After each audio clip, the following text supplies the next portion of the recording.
It's bye week and it's part two of us taking inventory of the 3-7 Jaguars. We'll do more of it here today on Locked On Jaguars. You are Locked On Jags, your daily Jacksonville Jaguars podcast. Part of the Locked On Podcast Network. Your team every day.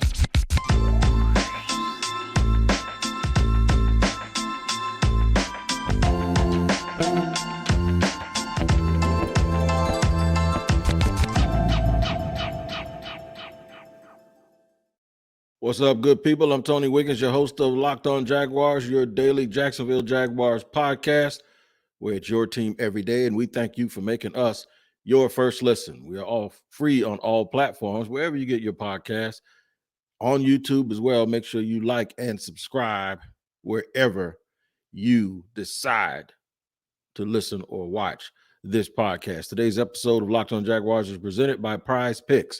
PrizePicks is daily fantasy made easy.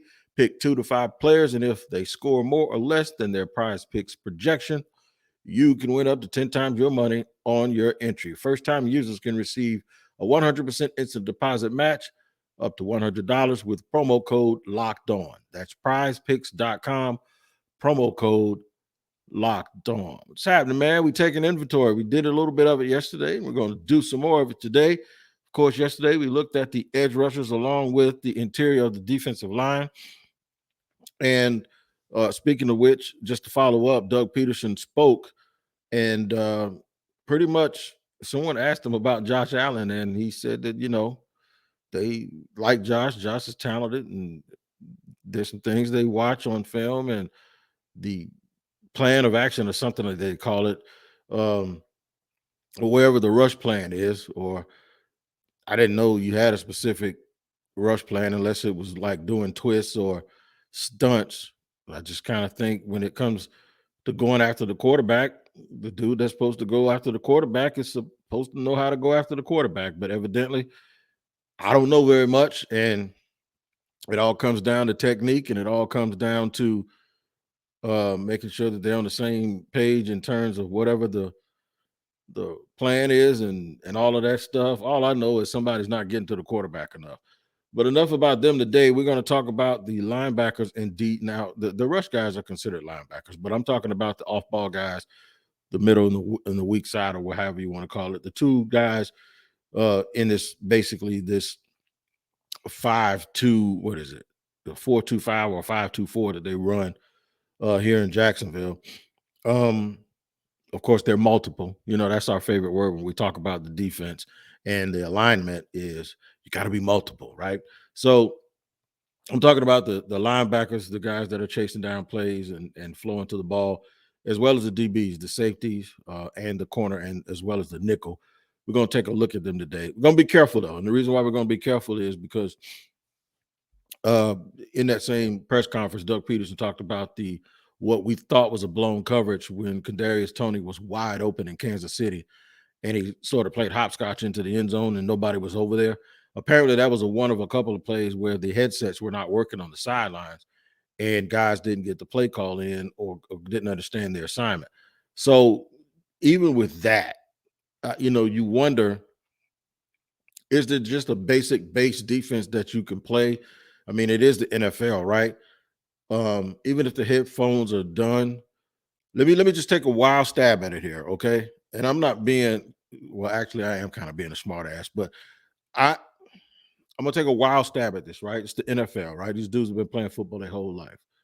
Regardless if your headset is working or not, don't you have like a base defense where you kind of like common sense tells you that there's a dude standing over there by himself who's not supposed to be over there by himself? Some of these things get on my nerves, man. It's like, are we that? Are those players that uptight and that wired so that I did get the play call, so I didn't know he was mine. Well, he was blown to somebody. If you're a defensive back, why is a wide receiver by himself? He wasn't lined out by himself. He ran over there. Still, somebody has to be guarding that type. Okay, so the dude that should have been there, if y'all would have got the play call in correctly, what was he doing? Was him and another guy standing there by themselves, or were they doing something? And I try to just keep this thing common sense instead of throwing it all 22 up here on your face and diagramming and all of that stuff. But because look, plays are important. Knowing what coverages are important. Knowing when you should throw a ball into a certain area if the safety doesn't bite on a vertical and all. We can do all of that football stuff all day, right? And kudos to the people that do that and do things that way. That's fine. But I'm not gonna sit there like the dude that does the videos where he pretends to be a coach from whoever loses or whoever gets roasted or toasted that week. So he's the coach and the player. Those are some funny things. That's not my thing though. So I'm not knocking it because it's very, very funny. I'm also not one to be on here breaking tape on these podcasts. Although, like I said, whoever does that, great. I listen to it sometimes. You know what I'm saying? The approach that I'm gonna just take with this is I'm taking the WTF. That's the approach because I know that's what the fan said the other day. When there's a dude catching the ball over there and then he can just skip in on one leg, like it's.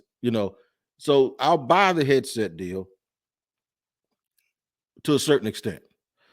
And the reason why I said I was going to be careful is because I think we need to understand that there's a difference between talent when we talk about in the next segment, when we take inventory over our DBs, when we talk about their talent as opposed to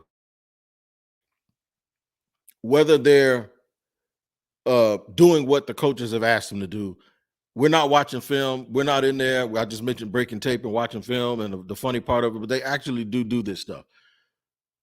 Was it a bad play by design where they cooked when they broke the huddle? Even if they did everything they were supposed to do, we don't sometimes know that. All we know is what it looks like, and it's a WTF, right? So we had no idea when we saw Kadarius Toney catch a touchdown and basically do his taxes on the way and bake some cookies on the way to the end zone the other day that the headset situation was going on. They know that. We don't. We still want to know and understand, like, okay, even if that's the case, in just your regular base defense when you break the huddle, if the headset was going off or wasn't working and you didn't call the timeout, then what you would do is you would default, sort of like your phone and your computer does. You kind of default to just playing a base defense. And if you have a base defense that does not leave a guy over there by himself, that's what I'm saying. So we have to understand that they know the reason why things didn't work. It could be that the players aren't good enough. It could be, and good means physical and mentally, right? Football savvy and smart, ain't calling nobody dumb. But it could also be just not a real good fit for what they're trying to do defensively, which is something that they should have recognized earlier. Or could it be that, and this is the worst one of all of them, could it be that Mike Caldwell just ain't that good at what he does? That's the worst part of all of it. And I know trying to figure that out, can put you through it mentally because we don't know. Hopefully, though, somebody in that building knows. And when they try to start fixing this stuff, they'll be able to get it right, even if they don't tell us what the answers are, because we don't have no right to be knowing what the answers to all of this stuff is. So, that being said, I'm going to tell you the good and the bad of the secondary moving forward. I'm going to tell you who they have on that team right now that they can count on. And there's some good, right? But there's also some bad because you have on every roster 8 to 10 defensive backs. And there's only about 3 people right now, or maybe 4, that I'm truly happy about. And that means that they can go out and actually replace more than half the dudes they have right now, in my opinion, in order for them to have the type of depth they need. And the bad thing about that is we've also talked about here in the past of where they use most of their resources in the past. And it's all been, if you look at any position group on this team over the last 4 years, they have used more capital on the defensive backs than any other position on this team. It seems like every year there's 3 or 4 new dudes coming here via free agency or the draft, and guys that were picked in the draft in the early rounds. It amazes me that Jacksonville has done that. So we'll discuss all of that, and we'll get to it in segment 2 in just a second here on Locked On Jaguars. Today's show is sponsored by PrizePicks. PrizePicks, as we said earlier, is a game of fantasy, a daily fantasy sports game. It is about as fun and it is about as easy as you ever could imagine. What you do is there are daily entries on this daily fantasy game, right? And they have player projections assigned to them by the good folks over at PrizePicks. You have to figure out whether that designation should be more or less. If you do that to the tune of picking between 2 and 5 players per entry, you can win up to 10 times whatever money you decide you're going to wager if you get them all right. You can pick a flex option where you don't have to get them all right and you'll still win some compensation. But if you get them all right between 2 and 5 picks, you can win up to 10 times your money. You need to download the PrizePick app or go to prizepicks.com to sign up and play daily fantasy sports. First-time users can receive a 100% instant deposit match up to $100 with the promo code Locked On. That's right. If you deposit $100, PrizePicks will give you $100. If you deposit $50, they'll give you $50. But you have to use the promo code at sign up on your initial sign up at prizepicks.com. Remember, it's more or less on those PrizePicks designated projections to see if you can be right. And if you can be right, you just might win up to 10 times your money. Today's show is sponsored by SimpliSafe. If you thought about securing your home with home security, but you've been putting it off, you'll want to listen up right now. Locked On Jaguars listeners can order the #1 rated SimpliSafe home security system for 50% off. This is their biggest offer of the year, and you won't want to miss it. You know, during the holidays, it's very, very important for you to feel safe and to make sure that your home is safe because the bad guys are always out there trying to take advantage. Did you know that over the holidays, property crimes like burglaries and package thefts spike nationally? That's why our friends at SimpliSafe Home Security are offering 50% off their award-winning security system so that more families can feel safe and secure this holiday season. Order your SimpliSafe system for half off today and enjoy advanced security and greater peace of mind this holiday. I'm telling you, man, it is so important for me to know that my son's brand new home on a lake is secure 24/7 because of the monitoring agent or SimpliSafe Tech support staff. SimpliSafe was named the best home security system of 2022 by U.S. News and World Report for a third year in a row. Don't miss your chance to save big on the security system. I recommend get 50% off any new SimpliSafe system at simplisafe.com/lockedonnfl. That's simplisafe.com/lockedonnfl. There's no safe like SimpliSafe. And there's also no place like Locked On Jaguars. And I'm glad that you joined us, making us your first listen here on Locked On Jaguars. We really, really do appreciate it. We got gratitude all over the place for our listeners here, man, and much love for you. We thank you for making us your first listen. All right, let's get to it. Start breaking down some of these DBs and taking inventory. I usually go bad and good. I'm going to go good and bad today. I'm going to tell you what you have. You have, I believe, some budding superstars, two guys that you could absolutely say those are championship caliber players that we can win with. One is Tyson Campbell, who's in his second year, top of the second round, first pick of the second round, as good as advertised. He's quiet. You don't hear from him a lot in games. You might not think he does a lot, but the reason why is they're not throwing over there very much because he does his job. A quiet corner is just like a quiet offensive lineman. When you never hear their name called, that's always a good thing because that means that they're not victims to being victimized by the other side of the line of scrimmage. So I think Tyson Campbell can be a huge asset moving forward. He's the kind of guy that you want to stay at Jacksonville Jaguars for the majority of his career. Andre Cisco. I've always liked Cisco. I wanted to see a point where Cisco didn't just flash, and we got it in Kansas City. What you talk about a heat-seeking missile, when people are talking about that's a penalty. When the fans are booing you because they think you're dirty, unfortunately, I'm going to say it, when guys learn a hard lesson about having to pay for real estate and go on over the middle like Juju did the other day. And I hope he's okay. I'm not trying to say I want guys to be injured, but it's a very physical game. When dudes know it ain't sweet, that's when you know a dude is playing free safety the right way.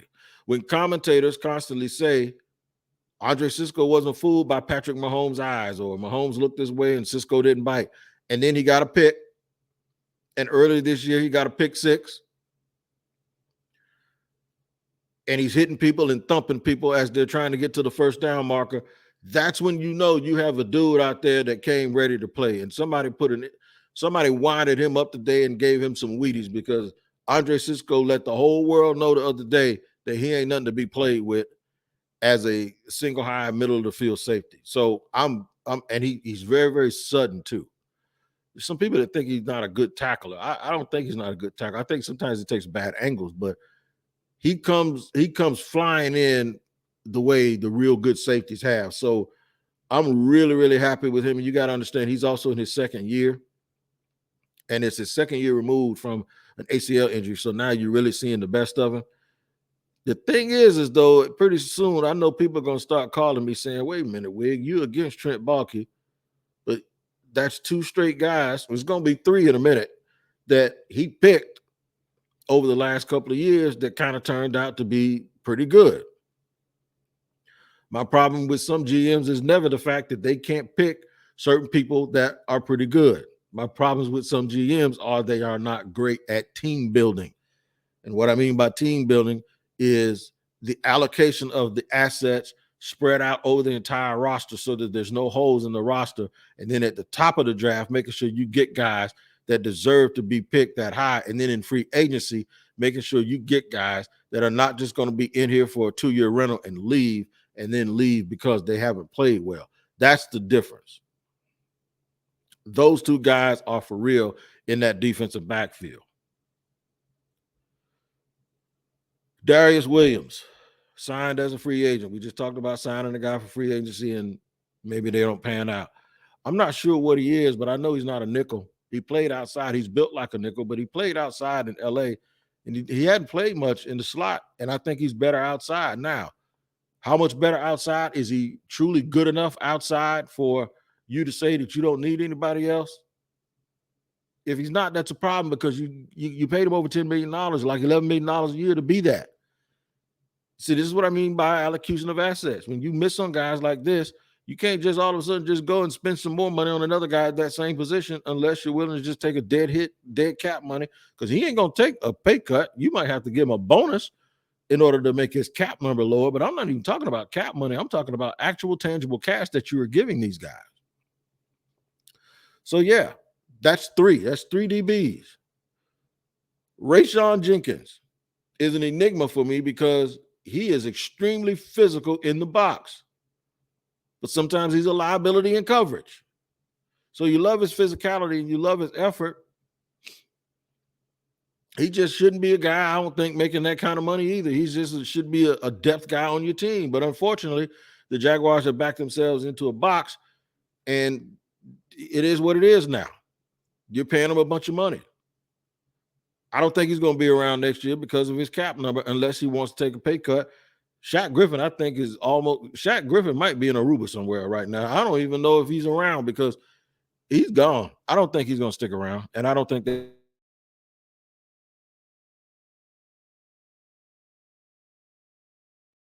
I don't think he's going to stick around. I don't think they want him to stick around. I'm not sure. No one's told me that, but it doesn't seem like he's in their plans moving forward. So there's a lot left to be desired on the defensive backs. I'm going to tell you where I think they should add some people on the defensive back. I like Monteric Brown, a little rookie, but he hasn't shown a lot yet. I'm going to talk more about them and the linebacker position, the off-the-ball linebacker position, and I'll do it in just a second here on Locked On Jaguars. But today's show is sponsored by Built Bar. Can we pause the pod for a second? Okay, we pause. Listen. Great, because you got to try this. I'm talking about Built Bar's new reimagined flavors: cookie dough topper, coconut brownie bar, coconut brownie topper. Oh my God. It's Thanksgiving already, man. You can eat this if you ain't trying to get all chubby on Thanksgiving. This is what you need to be eating. You need some Built Bars after you stuff your face with turkey, because they're They're very, very good on the calorie side. Very, very low sugar, 130 calories, 17 grams of protein, and shockingly low in sugar and calories. White chocolate peppermint granola. Are you kidding me? It's Built's take on the granola bar. So it's more filling and still insanely tasty. And candy cane brownie puff.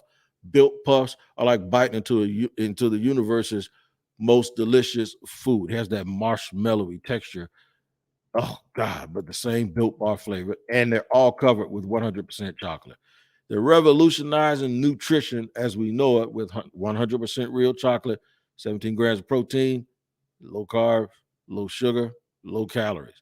Just sink your teeth into that first bite and it'll change your life forever. I'm not kidding. There will be a time before you try these new Built bars. You better hurry up and get to it. And the magical, wonderful time afterwards, you're probably wondering why new flavors is my new flavor. An unanswerable question to say the least. They're all unbelievable and they're all different. And you can order a mixed box and try all 5 flavors for yourself. Built got you. I want you to try this. Get 15% off your order right now by using the code locked on 15 at built.com. The code is locked on 15 at built.com. Running it down here with you on Locked On Jaguars. Thanking you for making us your first listen. As always, glad you are joining us, making us that first listen. For your second listen today, check out Locked On Sports Today. From the games that matter the most to the biggest stories in sports, go beyond the scoreboard and behind the scenes with local experts and insights only Locked On can provide. Locked On Sports Today, available on this app, YouTube, and wherever you get your podcast. Quick recap. We talked about the corners and safeties and the depth on this team and taking inventory of what the Jaguars have. I believe they have a great corner in the making, a great safety, a great free safety in the making, an okay strong safety, and an okay outside corner in Darius Williams. That the okay guys, the only reason I say okay is because I think they're overpaid. I wish we could keep them on the team at a lower number, but that's just not the case. What can they do? The only thing they can hope to do is to draft and find somebody who can help play in the third round. And because you can't wait and go too deep into the draft, because if you're not going to end up with the type of guy that can come in and help you right away. The only way you do that is to hope that you can identify someone and you can hit lightning in a bottle in the third round. I would not hesitate if I'm them, if they could figure out a way with some cuts and make some June 1st designations, if they would go after a guy like Von Bell from Cincinnati, who, while he's a thumper, he also covers very well, and he's a very, very good player. And you hope a team like that has some cash issues because they have a whole bunch of other guys to sign because they're a pretty good team right now, and then you could get a guy like that. And then draft someone else and then continue to develop Monteric Brown. So you'll have 6 or 7 guys that you can rotate in and out, and, barring injury start happening, you're going to be toast anyway, but barring injury. And then maybe play the veteran market and get someone in the secondary market and free agency, maybe post-draft, someone who's played, the same way you go out and get you a professional pass catcher, someone who's played a lot of downs, and I think you can do that. Let's look at these linebackers real quick. There's only 2 of them. They only run 2 linebackers most of the time, and that's Foy Oluwakan, who they signed as a free agent last year, big money free agent, after he led the league in tackles. That's why you got to be very wary of stats, because he was not on my radar. It turns out a lot of people thought he was pretty good. There are some people that do think the Jaguars overpaid. So far, based on his performance, I think the Jaguars probably overpaid a little bit. Once again, they can look at tape and tell you whether or not we're judging this performance based on either is the scheme good or bad? Are they not used to the scheme, or is he just not good enough, or is he not the right fit? Devin Lloyd has been good. Devin Lloyd has flashed a lot, considering that he missed a whole bunch of training camp. I will tell you this. I'll be honest with you. With his body type and the way he's built, he's a little bit of a plotter for me when it comes to changing directions and handling some of these shifty little running backs. And sometimes he's out. He always finds himself around the ball. He had a pick the other day that was a tip pick, and he's had a couple of interceptions, a few interceptions this year. He's had a couple even called back because of penalties. So he is a guy, because of his long arms and because of his athleticism, he kind of always finds himself around the ball. You just wonder, though, if he's better as a Sam linebacker in a 4-3 than he is whatever they call him now. I don't know if they call him the Mike. I don't know if they call Oluwakan the Mike, but they both play like middle linebackers. But it's almost as if he's just a football player and he's positionless. I would hope that he kind of develops into a Demario Davis type at some point and keep the other part of him, the long arms. And it just sometimes he seems like he's plotting. Like the other day, he made the right read, but he like ran into his own guy. You know, you hope that in times with some experience, some of those things start going away. Chad Muma is developmental. I like Chad Muma in the draft, but I didn't like Chad Muma enough to really pick him when the Jaguars did. I think they did it because they liked him and he was an alternative for him just in case they didn't get somebody early. And once they got Lloyd, they messed around and got there and looked, and boom, he's still sitting there, and they just took him, right? That's the way I see it. Because as of right now, the best scenario for him to play is when someone gets tired, when someone gets hurt, or if they decide after 2 years of Foy Oluwakan that they're going to move on and they don't want to go, and they'll have a guy already in house. But they also didn't have a whole bunch of middle linebacker depth, so I understand it. Shaq Quarterman doesn't play. I don't see him having a long-term future here. They just didn't have a lot of depth at inside linebacker. In fact, he's like the only guy I've seen play at those positions when one of those other two guys wasn't available. So while it's a position I don't think is great, it's hard to upgrade it because once again, you used all of these resources. So this is going to be real big for player development. They really have to have a lot of player development and they have to stay healthy. They'll obviously add one person. It'll either be a veteran or a late round guy that they'll take and add into that position. But for the most part, it is what it is with that spot. And in this defense, those guys have to be really, really good. And I think right now they haven't necessarily been really, really good. So my assessment of that back, I call it the back six or the back seven, depending on what the defense is there's some work to do, but there's some stuff to work with too. I think they have 3 really, really good young players that you can build with. They need a couple of more, and Oluwakan needs to really show up and be as advertised. So that's the way that goes. We've looked at the defensive front. We've looked at the middle and the back. A quick overview of the defense is we don't know whether it's the scheme, the first year coordinator, or a combination of that and the talent, but there's a lot of work to do in Jacksonville. They need to be more sudden on the outside. They need to be stickier in the secondary, more consistent, having an understanding of the defense, playing on the same page, and then they need more stout in the middle. So basically, the defense needs to improve, and the scheme needs to improve, and the players within the scheme, that dynamic needs to get better. We're going to look at the offense over the next couple of days. Tomorrow, in our next episode, we're going to pay real close attention to the offensive line. We're going to spend an entire episode on the offensive line, and we're going to talk about the dilemma and the quandary that they're in on that side of the ball too. I think they run block very well. I think sometimes their pass blocking leaves a little bit to be desired, especially against really good teams. Until tomorrow, you guys take care of each other. I have more of the inventory of the Jaguars during their bye week. And thank you for joining Locked On Jaguars.